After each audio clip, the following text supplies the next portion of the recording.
حق خویشاوند و نیز مسکین و در راه مانده را ادا کن، اما هرگز اسرافکاری مکن، زیرا اسرافکاران برادران شیاطینند و بدانید که شیطان نسبت به پروردگارش بسیار ناسپاس بود.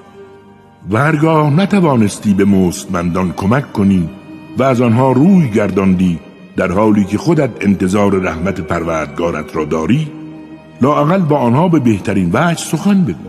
دستت را از روی خست به گردنت زنجیر مکن تا به کسی چیزی ندهی و نیز چنان رفتار مکن که هر چرا داری از کف بدهی و ملامت زده و حسرت خورده گوشه‌ای بنشینی.